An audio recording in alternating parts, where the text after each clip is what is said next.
찰스 디킨스의 크리스마스 캐럴.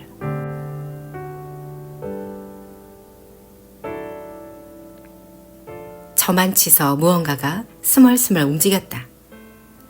모자를 덮어쓰고 새까만 망토를 길게 늘어뜨린 낯선 무언가가 스크루지를 향해 천천히 다가왔다. 까만 망토가 지나온 자리마다 섬뜩한 기운이 뿌려지는 듯 했다. 스크루지는 제자리에 선 채 입을 반쯤 벌리고 유령을 바라보았다. 잠깐 숨막히는 시간이 흐른 뒤 키가 유난히 큰 유령이 스크루지 앞에 멈춰 섰다. 머리부터 발끝까지 새까만 망토를 휘감은 탓에 어떻게 생겼는지 알아볼 길이 없었다. 밤의 어둠과 유령의 까만 몸뚱이가 서로에게 녹아들었다. 다행히도 하얀 손 하나를 망토 밖으로 뻗고 있어 어둠과 유령을 간신히 분간할 수 있었다. 한참 동안 유령은 아무 말도 없었다. 미래 크리스마스의 유령이시군요. 앞으로 벌어질 일들을 제게 보여주려고 오셨겠죠? 스크루지가 묻자 목 부분으로 짐작되는 유령의 망토 윗자락이 앞으로 살짝 접혔다. 스크루지의 질문에 고개를 끄덕이는 듯 보였다. 아무런 말이 없는 유령 앞에 서 있자니 두려움이 점점 커져만 갔다. 저는 지금껏 만난 유령 가운데 당신이 가장 무섭습니다. 하지만 당신을 따라가겠습니다.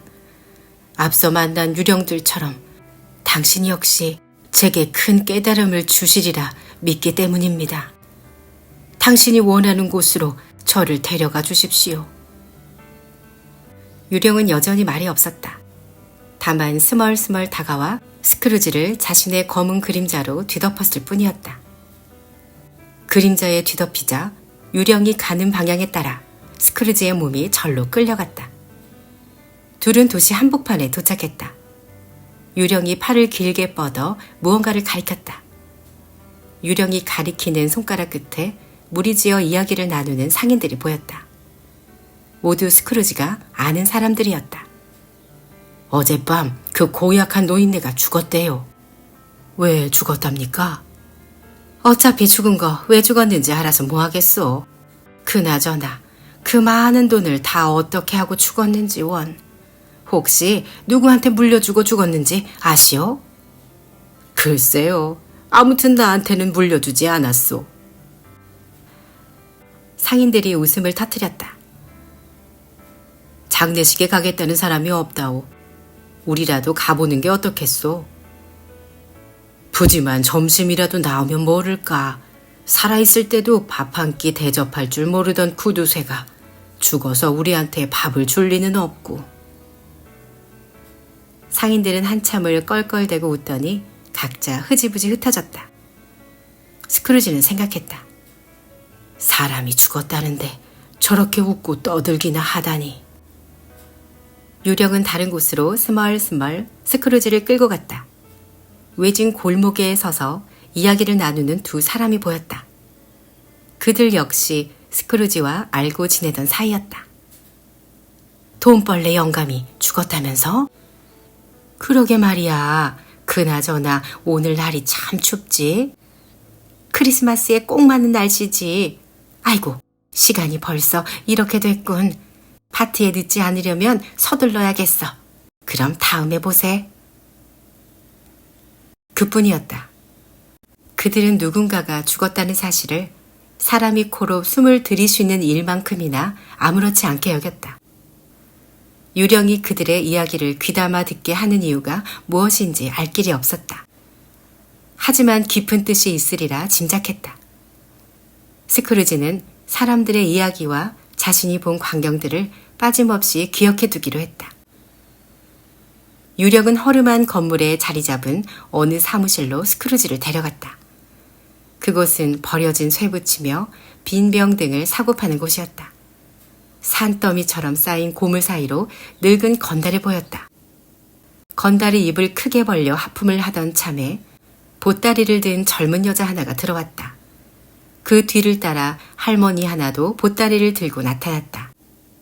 잠시 후 검은 옷을 입은 남자가 따라 들어왔다. 젊은 여자와 할머니, 검은 옷을 입은 남자가 서로 마주보며 깜짝 놀랐다. 젊은 여자가 말했다. 그 영감의 파출부와 세탁부, 게다가 장의사까지 한자리에 모였군 그래. 늙은 건달이 고개를 끄덕이며 껄껄대고 웃었다. 다들 한 보따리씩 챙겨왔구먼. 파출부 일을 하면서 내가 그 영감한테 당한 일을 생각하면 이 정도밖에 훔쳐오지 못한 게 억울할 지경이에요. 젊은 여자가 콧방귀를 끼며 말했다. 나도 마찬가지야. 할머니가 젊은 여자의 말을 거들자 검은 옷을 입은 남자가 입을 실룩대며 말했다. 하긴 우리가 그 영감의 물건을 훔친 일쯤이야. 영감이 저지른 죄에 비하면 아무것도 아니죠. 그들은 죽은 영감의 집에서 훔쳐온 물건을 풀어놓고 값을 흥정했다. 도장 2개, 단추 1쌍, 연필꽂이, 브로치, 침대 시트, 수건, 옷 몇 벌, 숟가락 등이 전부였다. 특별히 값나가는 물건은 보이지 않았다.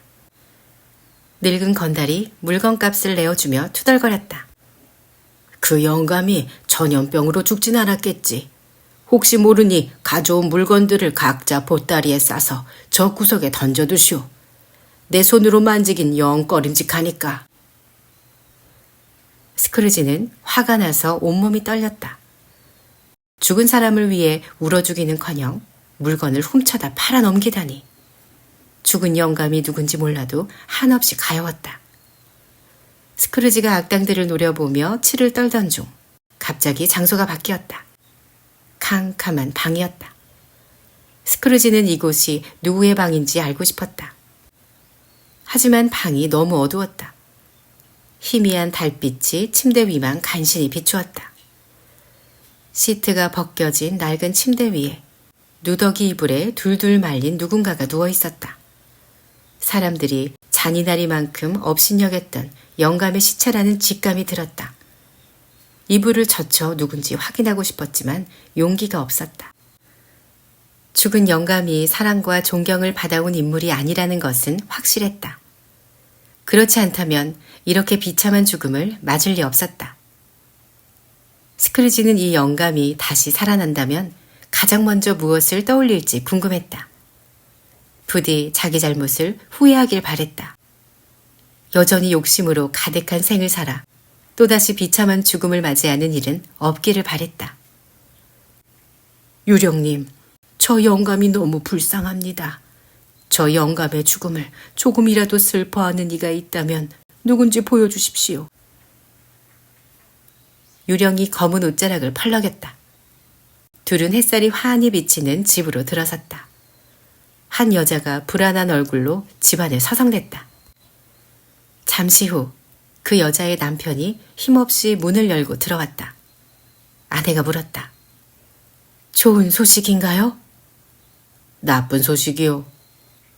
그 영감이 당장 돈을 갚으라고 호통을 치던가요? 그 영감이 내게 호통칠 일은 이제 없을 거요. 어젯밤에 죽었거든. 초조함으로 가득했던 아내의 얼굴에 웃음꽃이 피었다. 오, 다행이에요. 당신 마음은 이해하지만 사람이 죽은 게 다행이라는 건 너무하잖소. 하지만 아내를 나무라는 남자의 얼굴에도 미소가 살짝 번졌다. 아내는 하느님께 용서를 빌었다. 두 사람은 식탁에 마주 앉아 죽은 영감의 명복을 빌었다. 그러나 슬픈 기색은 보이지 않았다. 아내가 물었다. 그럼 우리 빚은 어떻게 되는 거죠? 아직 모르오. 누군가에게 빚이 넘어가겠지. 어쨌든 오늘 밤은 편히 잘 수 있게 됐소. 결국 영감의 죽음이 한 가족에게 조그만 기쁨을 선물한 격이 됐다. 유령님, 저 사람은 제 돈을 빌려간 사람입니다. 근데 죽은 영감에게도 돈을 빌렸나 보군요.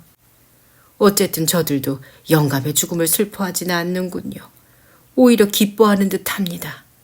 영감이 너무 불쌍합니다. 부디 제게 영감의 죽음을 슬퍼하는 사람을 보여주십시오. 유령은 눈에 익은 장소로 스크루지를 데려갔다. 그 집의 문턱을 넘을 때였다. 봅의 아들 피터가 성경책을 읽고 있었다. 그리하여 예수께서 아이들을 들어 그들 가운데 세우셨다. 피터는 다음 구절을 읽지 못하고 입을 다물었다. 피터 주변에 모여 앉은 아이들이 전과 달리 얌전했다. 누구도 전처럼 환하게 웃지 않았다. 식탁에 앉아 바느질을 하던 봅의 아내가 바느질감을 내려놓고 눈물을 훔쳤다. 엄마, 이제 그만 우세요. 자꾸 우시면 팀의 영혼이 슬퍼할 거예요. 큰딸 마사가 엄마를 위로했다. 바느질을 오래 했더니 눈이 시큰거렸을 뿐이다, 마사. 엄마를 걱정하는 마사의 눈에도 눈물이 가득 차올랐다. 그때 어깨가 처질 대로 처진 봅이 집 안으로 들어왔다. 봅은 아내가 바느질한 옷을 찬찬히 살펴보며 말했다. 팀이 떠날 때 입을 옷이 거의 완성되어 가는구려. 아내가 고개를 끄덕이며 말했다. 밖이 많이 춥죠? 당신 입술이 파랗게 질렸어요. 나야 아무래도 괜찮소. 팀이 걱정이요. 저 어린 녀석을 이 추운 겨울날 차가운 땅속에 묻어야 하다니. 불쌍한 팀.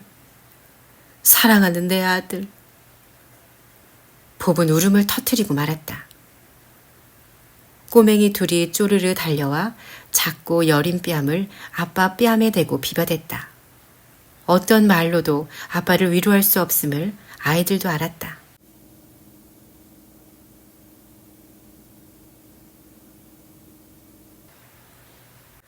다행히도 팀이 묻힐 자리에 볕이 잘 든다오.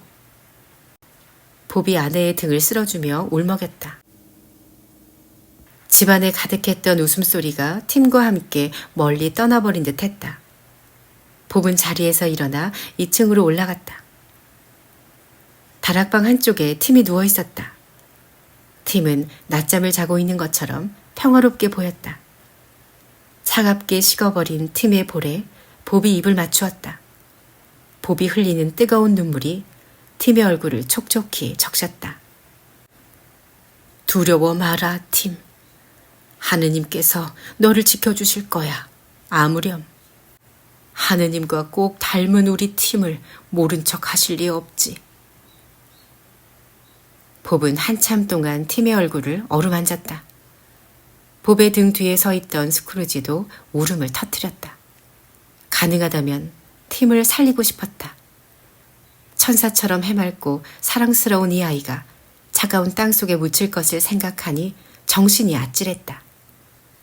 봅은 어린아이들을 위해 하느님께 간절히 기도한 뒤 아래층으로 내려왔다. 봅은 가족을 위로하고픈 마음에 일부러 크게 말을 꺼냈다. 여보, 집에 오는 길에 스크루지 어르신의 조카인 프레드를 만났소. 무슨 걱정이 있냐고 내게 묻더군. 팀 얘기를 전했더니 프레드가 몹시 슬퍼했소. 한 번도 팀을 본 적이 없는데도 말이오. 혹시 자기가 도움이 될 만한 일이 있으면 연락하라더군. 그렇게까지 마음을 써주니 얼마나 고마운 사람이오. 프레드는 삼촌과 다르군요. 물론이요. 어쩌면 프레드가 피터에게 일자리를 마련해 줄지도 모르겠소. 슬픔을 조금이나마 지우려는 듯 벨린다가 농담을 했다. 그럼 피터 오빠랑 떨어져 지내게 되겠군요. 아마도 오빠는 집을 떠나 몇 년간 열심히 일하다가 어느 날 갑자기 예쁜 여자랑 눈이 맞을 거예요. 그 여자랑 서둘러 결혼할 테고요. 그 여자한테 푹 빠져서 우리 가족은 까맣게 잊을 거예요. 벨린다, 바보 같은 소리 집어치워. 피터가 피식 웃으며 목청을 높였다. 바보 같은 소리가 아니란다, 피터. 너도 곧 어른이 될 거야. 어느 날엔가 사랑하는 사람을 만나 결혼할 테고 벨린다의 말처럼 그 여자가 예쁘고 착한 사람이면 좋겠구나. 마사와 벨린다도 차례로 결혼하겠지. 우리 꼬맹이들도 마찬가지고. 그렇게 우리 모두 언젠간 헤어지게 될 거다. 뜻밖에도 팀을 떠나보낸 것처럼. 하지만 우리 마음속엔 사랑하는 가족이 늘 깊이 자리 잡고 있을 거야. 우리가 예나 지금이나 팀을 사랑하든 말이다. 그러니 떨어져 지내게 되더라도 실은 함께 있는 것과 다름없지 않겠니? 팀 역시 우리 마음 안에 영원히 살아있을 거다. 다들 봅의 말이 옳다고 생각했다. 그들 뒤에서 귀를 기울이던 스크루지도 천천히 고개를 끄덕였다. 오, 가만! 어떤 궁금증 하나가 스크루지의 머릿속을 빠르게 스쳤다. 유령님, 당신은 미래의 크리스마스를 제게 보여주러 오셨지 않습니까? 그런데 왜 제 모습은 한 번도 보이지 않습니까? 말이 끝나기가 무섭게 유령이 스크루지를 데리고 날기 시작했다. 그들이 도착한 곳은 교회에 딸린 묘지였다. 유령이 무덤 하나를 가리켰다. 무덤 둘레엔 잡초만 무성했다. 잡초 사이로 비석이 보였다. 드디어 그 불쌍한 늙은이, 돈벌레라고 불리는 늙은이, 아무도 그의 죽음을 슬퍼하지 않는 늙은이가 누구인지 알 수 있게 되었다. 스크루지는 떨리는 손으로 비석을 뒤덮은 잡초를 흩어냈다. 비석 위에 쓰여있는 죽은 자의 이름이 한자 한자 드러났다. 에비니저 스크루지. 스크루지는 비명을 지르며 비석 앞에 주저앉았다. 그 불쌍한 영감이 바로 저란 말씀입니까?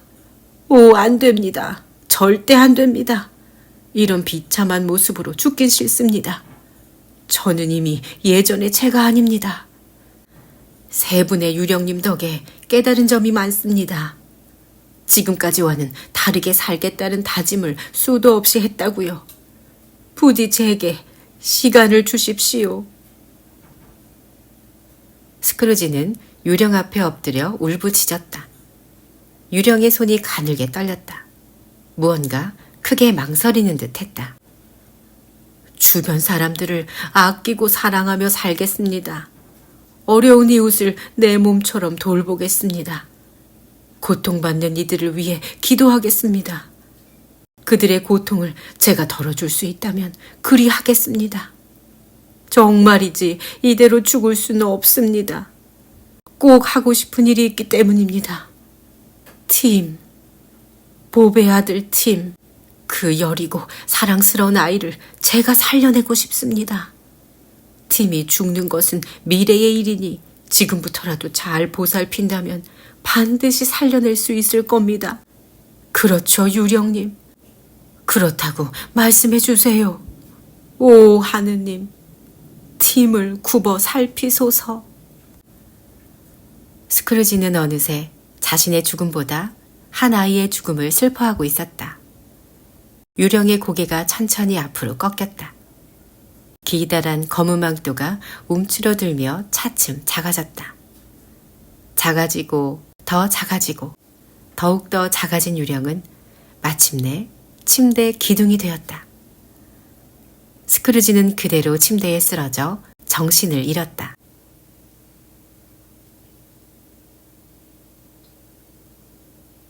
천사의 노래처럼 맑은 교회 종소리가 스크루지의 귓가를 간지렸다.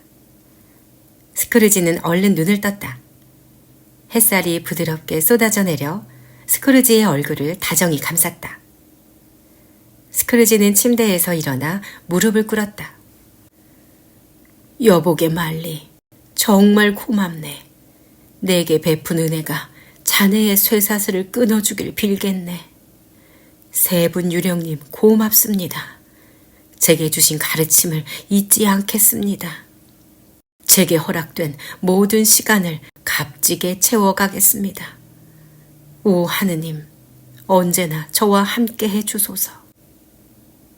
감동의 눈물이 스크루지의 두 볼을 부드럽게 어루만졌다. 스크루지는 방안을 유심히 살폈다. 모든 게 그대로였다. 그렇다. 미래는 아직 오지 않은 것이다. 그 미래는 스크루지가 스스로 얼마든지 새롭게 가꾸어 나갈 수 있는 것이란 말이다. 스크루지는 볼을 타고 흐르는 눈물이 채 마르기도 전에 큰 소리로 웃었다. 이토록 기분 좋게 웃어보기는 처음이었다. 나도 이렇게 깃털처럼 가벼운 마음을 가질 수 있구나. 아이처럼 이렇게 웃을 수 있구나. 천사처럼 즐거울 수 있구나.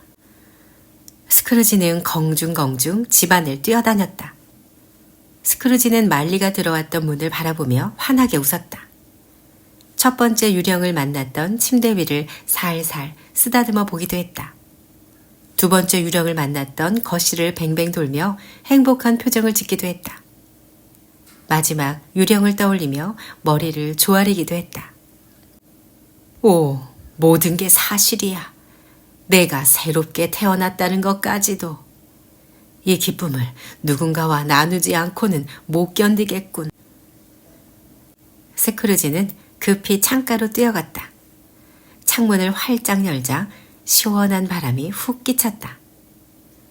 오랫동안 스크루지의 가슴을 짓누르던 슬픈 기억들과 부끄러운 욕심과 얄미운 심술이 바람에 날려 흩어졌다. 그때 사내아이 하나가 스크루지의 집 앞을 지나고 있었다. 스크루지는 고개를 길게 빼고 아이에게 외쳤다. 얘야, 오늘이 며칠이지? 아이가 상냥하게 대답했다. 12월 25일 크리스마스죠. 스크루지가 감탄했다. 오, 유령님들이 하룻밤 사이에 그 많은 일을 하셨던 게야. 내가 이번 크리스마스를 실컷 즐기게 하시려고 부지런히 움직이셨을 테지. 이런 고마운 일이 다 있나. 얘야, 너 저기 저 거리 모퉁이에 있는 고깃간 알지? 네. 혹시 그 가게에 매달려 있던 커다란 칠면조가 아직 있는지 알고 있니? 저만큼 커다란 칠면조 말인가요? 허허, 그 녀석 재밌는 녀석일세. 그래, 바로 그 칠면조 말이라네 친구. 그 칠면조는 아직도 그 자리에 매달려서 뱅글뱅글 춤을 추고 있어요. 그 춤추는 칠면조 좀 사다 주겠니? 그 가게 주인에게 칠면조를 싣고 이리로 오면 배달할 주소를 알려주겠다고 얘기하렴. 그 사람을 데려오면 1실링 주마. 그리고 5분 안에 오면 5실링을 줄 테다. 말이 끝나기가 무섭게 아이가 바람처럼 내달렸다. 스크루지는 책상 앞으로 가 종이를 꺼냈다. 칠면조가 배달될 주소를 적는 스크루지의 손이 마구 떨렸다. 하얀 종이 위에 삐뚤빼뚤 봅의 주소가 적혔다. 스크루지는 얼른 옷을 갈아입고 봅의 주소가 적힌 종이를 손에 꼭 쥐었다. 그러곤 얼굴 가득 한바구음을 머금고 서둘러 문 밖으로 나갔다. 인연을 기다리는 청년처럼 부푼 마음으로 고깃간 주인을 기다렸다. 안녕하세요, 스크루지 씨. 칠면조 무게에 짓눌린 고깃간 주인이 숨을 헐떡이며 인사를 건넸다. 안녕하시오. 메리 크리스마스. 반쯤 굽힌 등에 칠면조를 짊어진 고깃간 주인이 눈을 휘둥그렇게 뜨고 고개를 쳐들었다. 메리 크리스마스라고? 저 영감이 웬일이야 하고 깜짝 놀란 듯 말이다. 고깃간 주인의 어깨 위엔 씨름 선수처럼 피둥피둥한 칠면조 한 마리가 우아하게 누워 있었다. 짐작하건대 이 칠면조는 살아있는 동안에도 대부분의 시간을 누워서 보냈으리라. 이토록 커다란 몸뚱이를 2개의 다리만으로 지탱한다는 건 도저히 불가능해 보이니 말이다. 보비 사는 갬튼 거리까지 등에 지고 가기엔 무리겠소. 마차를 불러줄 테니 편히 다녀오시오. 스크루지는 칠면조 값에 마차 삭스를 얹어주며 싱글벙글 웃었다. 사내 아이에게도 심부름 값을 건네면서도 계속 웃었다. 집 안으로 들어온 스크루지는 연신 콧노래를 부르며 면도를 했다. 가장 좋은 옷을 골라 말끔히 차려입고 거리로 나섰다. 마주치는 이들과 즐거움이 넘쳐나는 크리스마스 인사를 나눴으면 물론이다. 아이들과 마주쳤을 땐 장난스럽게 메리 메리 메리 크리스마스 하고 노래를 했다. 나도 참 어리석지. 메리 크리스마스라는 말이 이렇게 듣기 좋고 하기 좋은 말인 줄 왜 여태 몰랐을까? 안타까운 마음에 고개를 갸웃하는 순간 저만치에 인상 좋은 신사가 보였다. 어제 스크루지의 사무실에 찾아와 가난한 이웃들을 위한 기부금을 부탁했던 사람이었다. 신사는 스크루지가 어제 자신을 그토록 야박하게 대했던 일을 다 잊은 듯 외쳤다. 메리 크리스마스, 스크루지 선생님. 어제 불편을 끼쳐드려 죄송했습니다. 스크루지가 고개를 저었다. 사과는 제가 해야죠. 어제는 정말 미안했습니다. 신사가 놀란 표정으로 스크루지를 보았다. 스크루지는 어제의 일이 생생하게 떠올라 부끄러웠다. 기부금을 낼 테니 내일 내 사무실로 와주시겠소? 그리고 말이오. 메리 크리스마스요. 스크루지가 선나파를 만들어 신사의 귀에 대고 수줍게 속삭였다. 신사의 얼굴에서 뻗어나온 감동이 교회 종소리처럼 길게 퍼졌다. 스크루지는 신사와 헤어진 뒤 교회로 갔다. 교회에서 만난 수많은 이들과 성탄의 기쁨을 나누었다. 예배를 마치고 거리로 나와 마주치는 모든 이와 인사했다. 심지어 하늘과 땅에 대고 메리 크리스마스를 외치기도 했고 스쳐가는 바람과 날아가는 새들에게 말을 걸기도 했다. 세상 모든 것이 기쁨으로 다가올 수 있음을 그제야 깨달은 것이었다. 오후가 되자 스크루지는 어느 낡은 집 대문 앞에 멈춰섰다. 차마 문을 두드릴 용기가 없었다. 12번도 더 망설인 끝에야 떨리는 손으로 문을 두드렸다. 문이 열릴 때까지 두 손으로 심장을 단단히 눌러야 했다. 왜냐고? 이 눈치 없는 심장이 금세 밖으로 튀어나올 것 같이 엄청난 속도로 호들갑을 떨며 쿵쾅댔기 때문이다. 스크루지 삼촌! 세상에 이런 일이! 오늘 런던에서 기적이 일어났군요. 어서 들어오세요. 조카 프레드가 스크루지를 번쩍 들다시피 끌어안고 집 안으로 들어갔다. 오늘 밤 삼촌은 절대 내 품에서 벗어나지 못해요. 프레드의 몸짓이 온 힘을 다해 이렇게 외치는 듯 했다. 조카의 집으로 들어서자 천국에 오른 듯 마음이 설레었다. 메리 크리스마스, 프레드. 얼굴을 빨갛게 물들이며 스크루지가 속삭였다. 삼촌이 제게 그 말을 해주시길 얼마나 오래 기다렸다고요. 물론 메리 크리스마스예요. 프레드가 어린아이처럼 좋아했다. 마음을 다해 스크루지를 반기는 프레드의 모습이 제 어머니인 펜과 꼭 닮았다. 우리 이번에는 세상에서 가장 기쁜 크리스마스를 보내자. 오빠가 없는 크리스마스는 너무 슬펐거든. 사랑스런 펜의 목소리가 집안 곳곳에 메아리 치는 것 같았다. 여동생에 대한 그리움이 거센 파도처럼 밀려와 스크루지의 가슴을 휩쓸었다. 여보, 어서 이리 와봐요. 삼촌이 오셨어. 스크루지 삼촌이 오셨다고. 프레드가 소란을 피웠다. 주방에서 저녁을 준비하던 조카 며느리가 놀란 표정으로 거실로 뛰어나왔다. 어머나 세상에, 드디어 저희 집에 오셨군요. 크리스마스 때마다 프레드가 삼촌을 간절히 기다렸답니다. 오늘에야 프레드의 바람이 이루어졌군요. 조카 며느리도 프레드 못지않게 스크루지를 반겼다. 뿐인가 그녀의 두 여동생도 스크루지를 다정히 맞아주었다. 다른 이들도 마찬가지였다. 축복을 나누는 크리스마스 유령과 함께 이곳에 찾아왔을 때처럼 즐거운 시간이 이어졌다. 멋진 파티와 흥겨운 게임, 따뜻한 어울림과 넘치는 행복을 타고 크리스마스의 밤이 깊이 무르익었다. 다음 날 아침, 스크루지는 새벽같이 사무실로 나갔다. 법은 출근 시간이 되어도 나타나지 않았다. 정확히 18분하고도 30초가 지난 뒤 허겁지겁 뛰어들었다. 스크루지는 여느 때처럼 심술이 잔뜩 묻어나는 말투로 봅을 몰아세웠다. 자네 제정신인가? 뭘 믿고 이 시간에 나온 거야? 이제 자네 같은 사람을 직원으로 둬서는 안 되겠네. 다시는 늦지 않겠습니다. 제발 부탁이니 저를 내쫓지 마세요. 봅이 사정했다. 나는 오늘 반드시 자네를 내쫓을 생각이네. 어르신, 제가 일자리를 잃으면 제 아내와 아이들은... 목이 잔뜩 맨 탓에 봅은 말을 잇지 못했다. 스크루지가 봅의 배를 쿡 찔렀다. 지금까지의 자네는 내쫓아버리고 봉급이 2배 오른 자네와 일하겠네. 메리 크리스마스, 봅.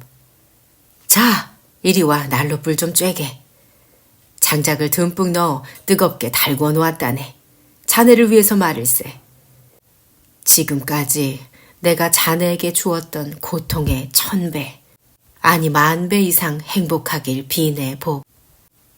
앞으로도 자네 가족이 별 걱정 없이 살아갈 수 있도록 마음 쓰도록 하겠네. 오늘 점심엔 무얼 먹을까? 두툼한 소고기 스테이크에 포도주를 곁들이면 어떨까? 점심 식사를 하며 자네 집안의 평안을 위해 진지하게 의논해 보기로 하세. 아참, 팀은 잘 있나? 봅은 어리벙벙했다. 이 기막힌 변화에 적응하기 힘들었다. 어르신께서 어떻게 팀을 아십니까? 팀뿐인 줄 아나. 내가 지금부터 자네 가족의 이름을 줄줄이 읊어대면 어떨 텐가? 제게 이토록 세심한 관심을 가지신 줄은 미처 몰랐습니다. 참, 어제 보내주신 칠면조 잘 먹었습니다. 덕분에 저희 가족 모두 즐거운 크리스마스를 보냈습니다. 팀도 물론이고요. 팀이 많이 즐거워하던가? 네, 어르신께 축복을 전해달라고 팀이 부탁하더군요. 오, 귀여운 녀석, 고 사랑스러운 녀석, 고 착한 녀석. 이후 스크루지는 틈만 나면 팀을 데리고 공원을 산책하곤 했다. 때론 팀과 함께 최고의 음식점을 찾아가기도 했다. 몸에 좋다는 차와 약초 등을 직접 타려 팀에게 먹이기도 했다. 일요일이면 봅을 대신해 스크루지가 팀을 무등 태우고 교회에 가기도 했다. 팀은 친할아버지처럼 스크루지를 따랐고 스크루지는 팀을 친손자처럼 사랑했다. 스크루지는 유령에게 약속했던 것보다 훨씬 멋진 사람으로 변했다. 얼마나 멋지게 변했냐고? 자신이 살고 있는 런던은 물론이고 그 옆 도시, 그 옆 도시의 주변 도시, 그 주변 도시의 옆 도시 사람들까지도 모두 인정할 만큼 좋은 사람이 되었다. 사람들은 차츰 입을 모아 스크루지를 칭찬했다. 하지만 몰라보게 달라진 스크루지를 처음부터 모든 이가 칭찬한 건 아니었다. 뒤에서 소곤대며 비웃는 사람도 적지 않았다. 대체 무슨 꿍꿍이로 저럴까? 저러다 언제 또 갑자기 심술을 부릴지 모르니 조심해야 돼. 스크루지는 그런 사람들의 말엔 조금도 마음 쓰지 않았다. 누구보다 스크루지를 잘 아는 사람은 바로 자기 자신임을 알았기 때문이다. 건강하게 자라나는 팀을 지켜보는 것만으로도 스크루지는 얼마든지 행복했다. 이웃과 마주칠 때마다 환하게 웃음으로 인사하는 자신을 돌아보는 것만으로도 퍽 기뻤다. 아침에 눈을 뜨면 자기 앞에 펼쳐질 하루에 대한 기대로 마음이 설레었고 잠자리에 누워서는 세상 모든 이들의 앞날을 축복했다. 스크루지는 가끔 하늘을 바라보며 말리에게 말을 걸었다. 이제 마음이 놓이겠지, 말리. 고맙네. 자네 덕에 참된 기쁨이 무엇인지 알게 됐다네.